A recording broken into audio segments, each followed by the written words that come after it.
আমাদের রাসায়নিক বন্ধন চ্যাপ্টারের একটা গুরুত্বপূর্ণ টপিক হলো পরিবর্তনশীল যোজনী। এই পরিবর্তনশীল যোজনী আমাদের বইয়ে খানিকটা থাকলেও সেটা কিন্তু খুব ডিটেলসে কিছু নেই, কিন্তু এটা থেকেই প্রশ্ন চলে আসে। আজকে আমরা এটাই দেখব যে ইলেকট্রন বিন্যাস দিয়ে এই পরিবর্তনশীল যোজনীটা কিভাবে ব্যাখ্যা করা যায়। চলো শুরু করা যায়। তো এই যে পরিবর্তনশীল যোজনী, এটা যদি আমাকে ব্যাখ্যা করতে হয় প্রথমে আমাকে কিছু বেসিক জানতে হবে।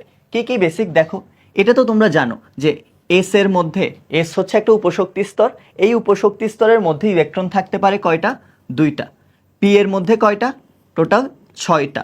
আর ডি এর মধ্যে টোটাল 10টা, এরকম না? আর এফ এর মধ্যে তাহলে 14টা। এগুলো তো আমরা জানি। কিন্তু এই উপশক্তি স্তরের মধ্যেও আবার অরবিটাল থাকে, যেটা আমাদের বইয়ে ক্লিয়ারলি লেখা নেই। কিন্তু দেখো, এই অরবিটালের সংখ্যাটা আমরা খুব ইজিলি বের করে ফেলতে পারবো।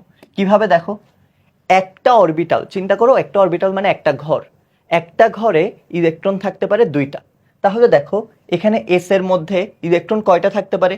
দুইটা না? তাহলে অবশ্যই এখানে অরবিটাল থাকবে শুধু একটা। তো আমরা একটা অরবিটালকে একটা ঘর দিয়ে দেখালাম। এইবার পি এর মধ্যে 6টা ইলেকট্রন থাকতে পারে, তাহলে পি এর মধ্যে তোমার ঘর থাকবে বা অরবিটাল থাকবে 3টা। এই 3টা অরবিটালকে আমরা নাম দিব পি এক্স, পি ওয়াই আর পি জেড। এভাবে এগুলো হলো পি এর অরবিটাল। এবার দেখো, ডি এর মধ্যে একইভাবে 10টা। তাহলে তোমার এই যে ডি এর মধ্যে 10টা, এখানে এভাবে 5টা ঘর থাকবে। কেন? একটা ঘরে দুইটা করে বা একটা অরবিটালে দুইটা করে, তাহলে 5টা ঘর থাকবে।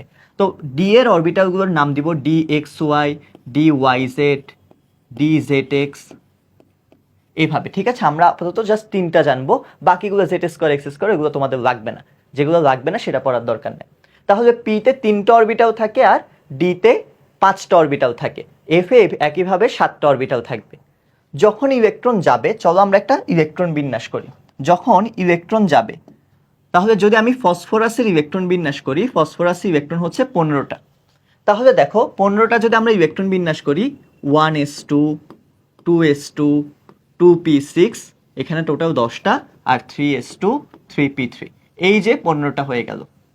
তাহলে দেখো, ইলেকট্রন কিভাবে থাকবে? বলেছি না একটা ঘরে দুইটা করে।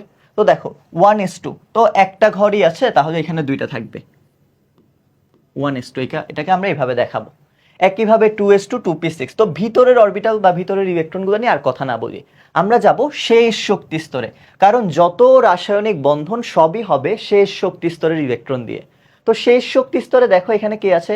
এস এবং পি। তো কি বলেছিলাম? এস এর মধ্যে একটা ঘর, এস এর মধ্যে তোমার ঘর একটা। তো একটা ঘরে টোটাল 2টা ইলেকট্রন থাকবে এভাবে। আর পি এর মধ্যে কয়টা ঘর? 3টা ঘর, P X, P Y, P Z. তো এই যে 3টা ঘর, ইলেকট্রন কয়টা থাকতে পারে? পিতে 6টা, কিন্তু আছে কয়টা? 3টা। তাহলে 3টা কিভাবে থাকবে? 3টা কিভাবে থাকবে? দেখো, একটা একটা একটা করে যাবে। মানে ইলেকট্রন কিন্তু শুরুতেই 2টা একটা এভাবে যাবে না, আগে প্রত্যেকটা ঘরে একটা একটা একটা করে যাবে। যেমন আমরা বাসে ফাঁকা সিট পেলে সেই ফাঁকা সিটেই বসি, সেমভাবে ইলেকট্রনও একটা একটা একটা করে ফাঁকা জায়গাগুলোতে বসবে। তাহলে এই যে ইলেকট্রন বিন্যাস, এই ইলেকট্রন বিন্যাসকে যদি আমরা দেখি, দেখো এই জিনিসটা কিরকম দেখাবে। ফসফরাসে 15টা ইলেকট্রন, তাহলে এই 15টা ইলেকট্রনের ইলেকট্রন বিন্যাস হবে 1s2, 2s2, 2p6। দেখো, ভিতরের ইলেকট্রনগুলো নিয়ে আমরা কোনো কথাই বলছি না, কারণ এগুলো তো রাসায়নিক বন্ধনে যাবেই না। তাহলে তোমার 3s2, আচ্ছা 3s2, তাহলে একটাই অরবিটাল 3s2 লিখলাম। আর 3p-তে দেখো 3টা না ইলেকট্রন, তাহলে এটাকে আমরা এভাবে লিখছি 3px1, 3py1, 3pz1। এটা কি বোঝাচ্ছে? মানে ওই এই ঘরটা 3px এটার নাম, এখানে একটা 3py, ওই ঘরটা ওইখানে একটা, আর 3pz ওইখানে একটা। বোঝা গেল? তাহলে এখন চিন্তা করো তো, ফসফরাসে বিজোড় ইলেকট্রন কয়টা? বিজোড় মানে হচ্ছে একা কয়টা ইলেকট্রন? দেখো, একটা, দুইটা, 3টা একা ইলেকট্রন। তো 3টা যদি একা ইলেকট্রন থাকে, তাহলে তারা চাইবে যাতে তারা জোড়া হয়ে যায়, যেমনটা 2-এর নিয়ম বলে, ওই যে জোড়া বাঁধতে চাই ইলেকট্রন। তো ইলেকট্রনগুলো কি চাইবে? তারা চাইবে জোড়া বাঁধতে। তো জোড়া বাঁধতে হলে দেখো 3টা বিজোড় ইলেকট্রন আছে, তাহলে তার আরো কয়টা ইলেকট্রন লাগবে? আরো 3টা ইলেকট্রন লাগবে।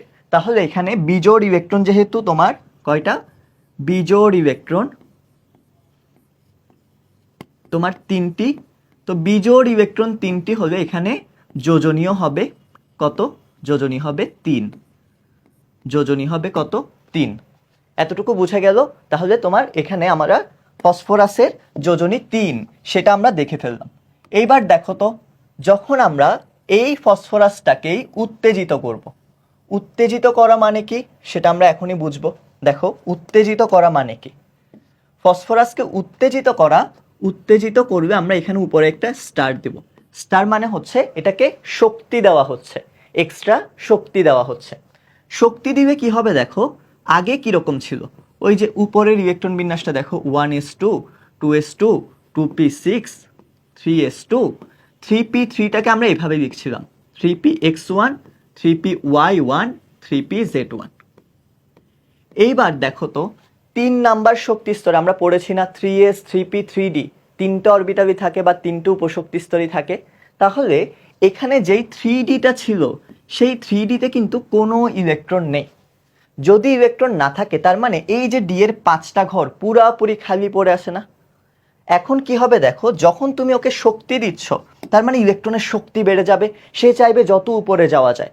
তখন যেটা হবে, এই যে দেখো 3s এ 2টা ইলেকট্রন ছিল আগে, 3p তে 3টা, তার মানে এই ঘরটা যদি আমি আঁকি এভাবে 3s এ তোমার 3s এ হচ্ছে 2টা ইলেকট্রন আর 3p তে হচ্ছে তোমার টোটাল 3টা ঘরে 3টা ইলেকট্রন।